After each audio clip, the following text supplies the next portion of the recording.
Dispur press ক্লাবত 6 জনগোষ্ঠীয় যৌথ মঞ্চ অসমৰ সংবাদমেল কেন্দ্ৰ আৰু ৰাজ্য চৰকাৰক হুংকাৰ প্ৰদান প্ৰধানমন্ত্ৰী নৰেন্দ্ৰ মোদী আৰু মুখ্যমন্ত্ৰী হিমন্ত বিশ্ব শৰ্মাক কঠোৰ সমালোচনা 6 জনগোষ্ঠীৰ জনজাতিকৰণ নোহোৱা পৰ্যন্ত জিলাই জিলাই গঢ়িব আন্দোলন 6 জনগোষ্ঠীৰ জনজাতিকৰণ সম্পৰ্কে শুক্ৰবাৰে দিছপুৰ প্ৰেছ ক্লাবত অনুষ্ঠিত হয় এক সংবাদমেল 6 জনগোষ্ঠীয় যৌথ মঞ্চ অসমে আয়োজন কৰে উক্ত সংবাদমেলখনি মৰাণ মটক টাই আহোম চুতীয়া কোচ ৰাজবংশী আৰু আদিবাসী চাহ জনগোষ্ঠী লোকসকলৰ জনজাতিকৰণ নোহোৱা পৰ্যন্ত জিলাই জিলাই আন্দোলন গঢ়ি তোলাৰ হুংকাৰ প্ৰদান কৰে 6 জনগোষ্ঠীয় যৌথ মঞ্চ অসমে এই সংবাদমেলৰ জৰিয়তে জনজাতিকৰণৰ ক্ষেত্ৰত কেন্দ্ৰ আৰু ৰাজ্য চৰকাৰে কৰা চূড়ান্ত প্ৰতাৰণাৰ সন্দৰ্ভত মঞ্চৰ অংশীদাৰী প্ৰতিটো সংগঠনৰ নেতৃবৃন্দই আলোকপাত কৰি চৰকাৰৰ ভূমিকাক তীব্ৰ ভাষাৰে সমালোচনা কৰে লগতে প্ৰধানমন্ত্ৰী নৰেন্দ্ৰ মোদী আৰু মুখ্যমন্ত্ৰী ডক্টৰ হিমন্ত বিশ্ব শৰ্মাকো কৰে কঠোৰ সমালোচনা আমি আন্দোলনৰ কাৰ্যসূচী ঘোষণা কৰিব বিচাৰিছো আমি দেখিছো যে 2014 চনৰ লোকসভা নিৰ্বাচনৰ সময়ত সেই সময়ত বিজেপি দলৰ পক্ষপাত প্ৰধানমন্ত্ৰী পদৰ প্ৰাৰ্থী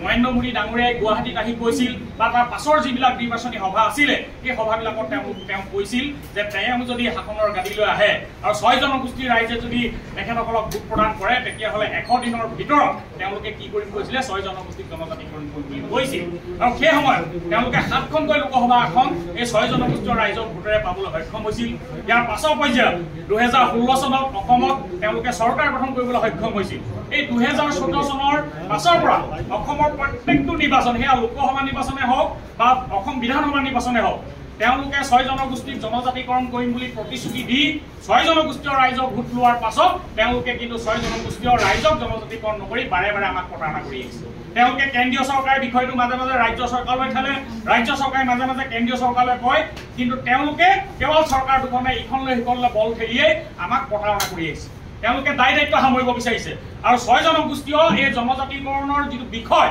এইটো কেৱল তেওঁলোকে ৰাজনৈতিক ভাৱে বিষয় কৰি ৰাখিব বিচাৰিছে তেওঁলোকে নিৰ্বাচনী বৈতৰণি পাৰ হোৱা এটা কৌশল হিচাপে লৈছে তেওঁলোকৰ আমি আশংকা প্ৰকাশ কৰিছো যে 6 জনগোষ্ঠীৰ জনজাতিকৰণে হয়তো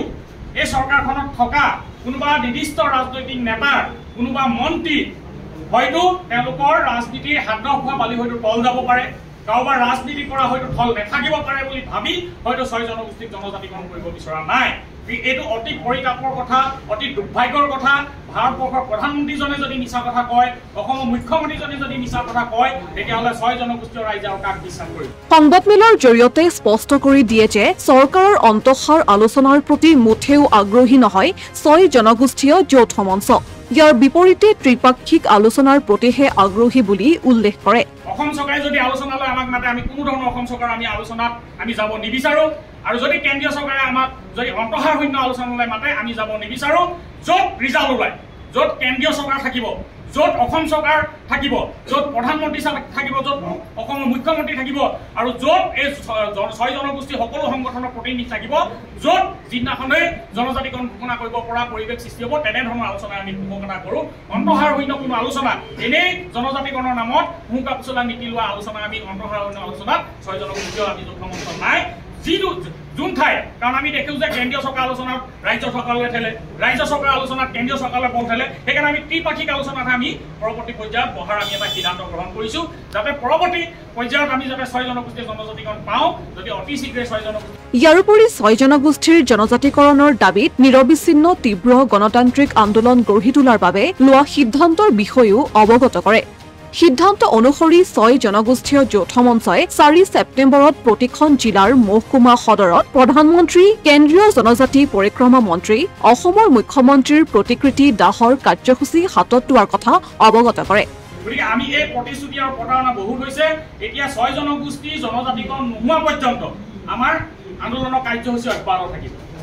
আমি ধাৰাবাহিকভাৱে গণতান্ত্ৰিক আমি কাৰ্যসূচী কৰিম আমি এটা দীঘলীয়া কাৰ্যসূচী প্ৰায় 31 মাৰ্চ 2025 তাৰিখলৈকে আমি কাৰ্যসূচী আজি নিৰ্ধাৰণ কৰিছোঁ প্ৰাথমিক অৱস্থাত আমি 7টা কাৰ্যসূচী আজি ঘোষণা কৰিম পাছৰ কাৰ্যসূচী আমি পৰৱৰ্তী পৰ্যায়ত পুনৰ সংবাদমেল আমাৰ 6 জনগোষ্ঠীয় যৌথ মঞ্চৰ নেতৃত্বত থাকিব তেওঁলোকে 6 জনগোষ্ঠীয় যৌথ মঞ্চৰ নেতৃত্বই সংবাদ মাধ্যমৰ যোগেদি ৰাইজক অৱগত কৰিব প্ৰথমে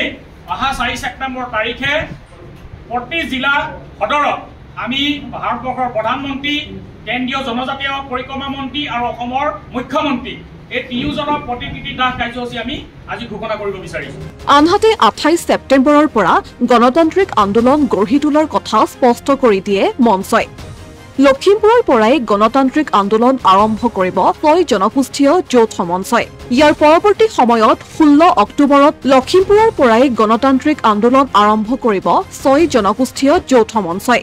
ইয়াৰ পৰৱৰ্তী সময়ত 16 অক্টোবৰত তিনিচুকীয়া 3 অক্টোবৰত বিশ্বনাথত কৰিব আন্দোলন একেদৰে 30 অক্টোবৰত শ্ৰীৰামপুৰত ধৰ্ণা কাৰ্যসূচী 13 নৱেম্বৰত দিছপুৰলৈ যাওঁ শীৰ্ষক কাৰ্যসূচী ৰূপায়ণ কৰাৰ কথা জানিবলৈ দিয়ে পৰৱৰ্তী সময়ত বৌদ্ধিক আলোচনা চক্ৰ অনুষ্ঠিত কৰি জিলাই জিলাই গণসমাৱেশ অনুষ্ঠিত কৰা হ'ব বুলিও সংবাদমেলত উল্লেখ কৰে ইফালে সংবাদমেলত টাইপাৰ সভাপতি দিগন্ত তামুলীয়ে মন্তব্য কৰে যে বিজেপি নেতৃত্বাধীন কেন্দ্ৰীয় আৰু ৰাজ্য দুয়োখন চৰকাৰে 6 জনগোষ্ঠীক জনজাতিকৰণ প্ৰদানৰ কোনো সদিচ্ছা নাই কেইটামান আমাৰ ধৰ্ণা কাৰ্যসূচী আছে সেই ধৰ্ণা কাৰ্যসূচী কিটা হ'ল 27 ছেপ্টেম্বৰত লখিমপুৰত 28 ছেপ্টেম্বৰত লখিমপুৰত 3 অক্টোবৰত বিশ্বনাথত 16 অক্টোবৰত তিনিচুকীয়াত 23 অক্টোবৰত শিৱসাগৰত আৰু 30 অক্টোবৰত শ্ৰীৰামপুৰত ধৰ্ণা কাৰ্যসূচী হ'ব আৰু 13 নৱেম্বৰত গুৱাহাটী চলো দিছপুৰ বলক কাৰ্যসূচী আমি ল'ব বিচাৰিছোঁ আৰু দিছপুৰ চলো কাৰ্যসূচী আমি সমদল কৰি আহি দিছপুৰৰ বৰমূৰীয়াসকলৰ যাতে নিদ্ৰা ভংগ হয় তাৰ বাবে আহি আমি দিছপুৰ বলক কাৰ্যসূচী আমি ল'ব বিচাৰিছোঁ আৰু ইয়াৰ পাছৰ পৰ্যায়ত আমি এখন বৌদ্ধিক জিলাই জিলাই আমি বৌদ্ধিক আমাৰ আলোচনা চক্ৰ আমি অনুষ্ঠিত কৰি জিলাই জিলাই গণসমাৱেশৰ আমি কাৰ্যসূচী ল'ম আৰু তাৰ পাছৰ কাৰ্যসূচীসমূহ হয়তো আমি তীব্ৰতৰ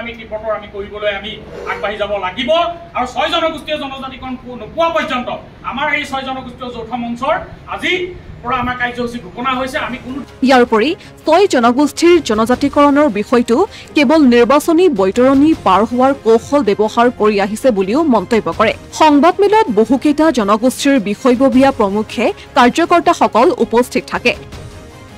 ইয়াৰ উপৰি মৰাণ যুৱ পৰিষদৰ সভাপতি দিব্যজ্যোতি মৰাণ আছাৰ সভাপতি মটক যুৱ ছাত্ৰ পৰিষদৰ মুখ্য উপদেষ্টা সদৌ অসম চুতীয়া ছাত্ৰ সন্থাৰ সভাপতি আক্ৰাছৰ সভাপতি মটক ছাত্ৰ সন্থাৰ সভাপতি আৰু টাইপাৰ সভাপতি দিগন্ত তামুলী উপস্থিত থাকে